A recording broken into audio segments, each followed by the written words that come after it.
Thank you very much indeed. Good morning, friends and colleagues. What an inspirational opening from the Prime Minister, and what a great pleasure for me to be able to follow Katrin Jakobsdottir, who has provided such incredible international leadership on the subject that we are talking about today, the wellbeing economy.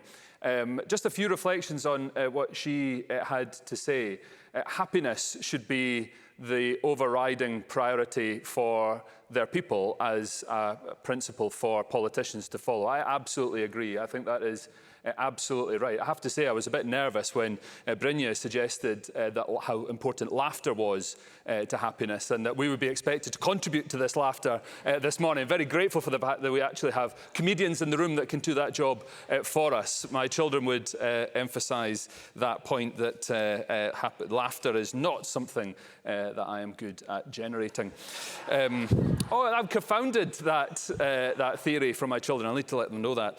The second element was the importance of us taking our international responsibilities seriously and our progress on the SDGs. As a former International Development Minister in Scotland, I absolutely concur. I think it is critically important that our well-being is not just isolated to our individual nations, but that we are ensuring that collective well-being globally is reflected, and that we are taking our responsibilities very seriously, as Katrin rightly said, have done the most to contribute to the climate emergency, take the greatest responsibility for it.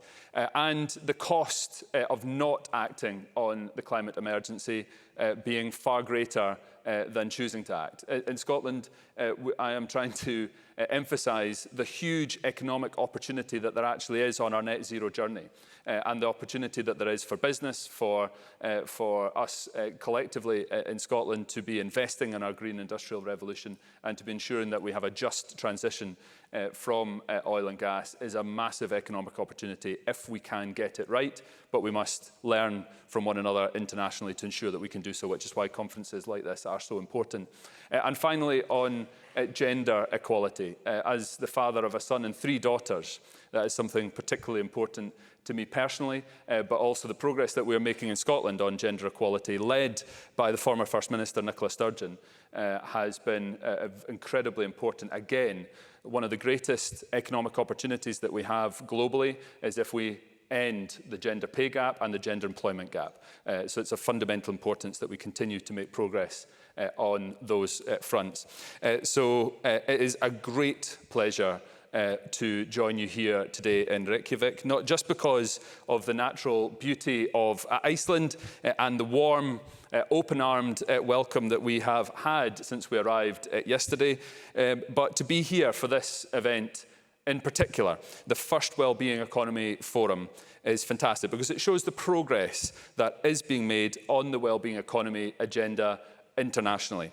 As Scotland's first Cabinet Secretary for the Wellbeing Economy, Fair Work and Energy in the Scottish Government, it is particularly fitting that we are here in Iceland to discuss these important matters. Scotland shares deep cultural and historic ties with Iceland, and we continue to have so much in common with each other, not least our long-standing commitment to the idea of a wellbeing economy. I feel I have a particular affinity with Iceland as well. I was speaking to the Prime Minister before we came on stage and reflecting on the fact that I'm originally from Orkney. So we have shared Nordic roots. Viking blood runs through me as it does you here in Iceland. And I will get the Prime Minister to Orkney. She's been to Shetland. She's not been to Orkney. I think we need to make progress on that front. There's no competitiveness between Orkney Islands and Scotland. Indeed, Scotland and Iceland, along with New Zealand, were founding members of WeGo, the network of wellbeing economy governments, which was established in 2018. So being here with you all today, not only to consider the progress we've made, but what more we can do, feels monumental, and I'm looking forward to the discussions over the coming days. Across the world, we are seeing the impacts of the intertwined challenges of climate, nature and inequality, and we must now recognise that a paradigm shift is essential to build resilient economies around the world. The wellbeing economy provides an alternative, refreshed and modern vision for our economy, one that prioritises the environmental, social and economic well-being of our people and communities, both now and for the future. It's no longer enough to measure success solely by GDP growth. Instead, we must pursue transformative measures that support the well-being of our people and of our environment. For Scotland, economic success means making the most of our incredibly rich resources that we have, using that to build a fairer, greener and growing economy that works for the people and the planet, not the other way around. Economic activity should serve a purpose. It should be a sustainable means to improved health and well-being, rather simply an end in itself.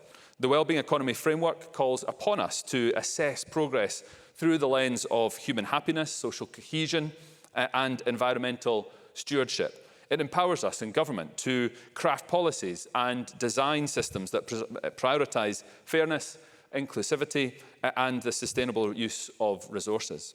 By linking well-being and sustainability, we create a virtuous cycle that ensures our actions today safeguard the prosperity, needs, and aspirations of future generations. So the Wellbeing Economy agenda recognises the need for wholesale system change, and that the economy doesn't exist separately to our social aims and our environmental objectives. They are interdependent. So while my role is focused on the economic contribution to a wellbeing economy, I recognise that our approach must be holistic. It is clear why the principles of a wellbeing economy are good for society and our environment, but it may be less clear why it is also good for business. However, put simply, the research shows businesses that consider and prioritise the collective well-being of people and the environment now and in the future are more successful and more resilient in times of crisis, with further payoffs from increases in innovation, long-term profitability, productivity and growth. So that's why, in developing this as a mainstream approach, we need to engage with all participants, particularly businesses, so that they understand their role and contribution, but also how it benefits their sustainability and competitiveness. And one of the ways we are doing this is we've set up a New Deal for Business group to deepen our links with government and business. The group is focused on 4 areas: economic conditions and performance, ensuring the best environment to do business and support innovation, and the transition to a wellbeing economy. One of the key aims of the group is to develop a shared understanding of the role of business in that transition. For example, recognising the importance of fair work that the Prime Minister referenced, and pay, secure employment, supporting participation and inclusion, and working in partnership with communities to drive change. The challenge for all of us is to broaden awareness with business and other stakeholders across the piece, highlighting the benefits of putting well-being at the forefront of our thinking and orchestrating the change we want and need to see. It's no secret that we face big challenges. In Scotland, a number of factors have led to the cost crisis, with persistent high inflation, soaring energy costs and unprecedented drops in living standards. These challenges, however, bring opportunities to do things differently. Energy markets have been a key driver of the cost crisis, impacting on living standards at the same time as delivering major profits for energy companies. This is a key example of why we need to shift our focus away from traditional metrics of success and take a broader view of what it means to be a successful economy, putting people and planet at its core. Our national strategy for economic transformation has a vision that Scotland will be recognised at home and throughout the world as an international benchmark for how an economy can transform itself, decarbonise and rebuild natural capital. The just transition to net zero is an opportunity to create new jobs, businesses and open up markets in new sectors, as well as supporting the transition of existing sectors in a way that has fairness and equality built in. Developments of offshore wind can help to achieve that just transition to net zero, decarbonise our energy system and create good quality green jobs, providing energy security for our country. It is also one of the lowest forms of electricity generation at scale, offering cheap green electricity for consumers. The ScotWind offshore wind leasing round has delivered over £750 million in revenues to the public purse and will bring billions of pounds of investment into the Scottish supply chain and wider economy. So our vast renewables potential means Scotland is well placed to become a competitive producer of reliable, competitive, sustainable and low-cost renewable hydrogen. And our Hydrogen Action Plan will put us on the path to becoming a leading hydrogen nation with maximum economic benefit and jobs derived from renewable hydrogen production for domestic use and export. The skills of our people and companies that know how to produce, manage and compress, transport, store and reconstitute gas will be needed. Many of these skills and the supply chain requirements for future hydrogen systems and infrastructures are to be found in our oil and gas sector today. It highlights how important it is that we pursue a just transition. Doing so will undoubtedly have a positive impact on the well-being of our people.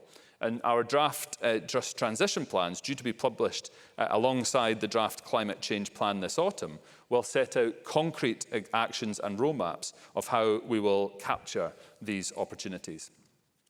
Creating a wellbeing economy is a defining mission for the Scottish Government. Our National Strategy for Economic Transformation is the first economic strategy we have published which explicitly emphasises well-being and recognises that we will only achieve that by having an economy which is sustainable, which benefits people and which is consistent with our environmental aims. But of course, it is just one example of us taking this new approach. I've just spoken about the challenges and opportunities of the transition to net zero, and our Just Transition Commission is the first of its kind anywhere in the world. It has a central role in guiding Scotland's move to a net zero climate resilient economy in a way which prioritises people, employment and communities. Shortly after taking up the post, I convened a Wellbeing Economy expert advisory group, which its purpose is to provide guidance on developing a wellbeing economy. And I'm looking forward to meeting them again in the coming weeks, some of whom are actually in the audience this afternoon. Scotland's world-leading National Performance Framework also takes a much broader view of what an economy is actually for. It outlines our focus on creating a more successful country with opportunities for all of Scotland to flourish throughout increased well-being and sustainable and inclusive economic growth. Developed through our extensive public engagement and reviewed every 5 years, it sets out national outcomes that describe the kind of Scotland we aim to create. These outcomes cover the environment, social justice, health, community safety, education, fair work, tackling poverty and internationalisation. We have also established a new centre of expertise in equality and human rights within the Scottish Government, which aims to embed equality and human rights in economic policy making. And like Iceland, we are holding ourselves accountable on progress. Our Wellbeing Economy Monitor tracks broader economic outcomes beyond traditional metrics like GDP and helps us assess Scotland's progress in creating a wellbeing economy. So we're taking important action at a national and international level, but we also know it's essential for wellbeing approaches to be taken forward locally. Our Wellbeing Economy Toolkit provides a guide for our local authorities who provide a range of services at a more regional level in Scotland to view the economy, the wellbeing economy, as a system and to develop local strategies focused on wellbeing outcomes. Our approach was informed by our local Wellbeing Economy pilot project to identify the key drivers of wellbeing outcomes and how they interconnect, as well as the interventions that would have the most impact. And as a key practical approach to developing place-based wellbeing economies, we are working closely with our local authorities on community wealth building, which gives communities more power to shape their own economic development, and we are currently consulting on legislation that will make it easier to implement that model across Scotland. However, we are aware of the challenges ahead. The transition to a wellbeing economy requires us to confront entrenched systems, to challenge conventional wisdom and to foster new forms of collaboration between governments, businesses and wider society. It's through forums like this that we share our experiences, exchange ideas and forge partnerships that will drive our shared vision forward.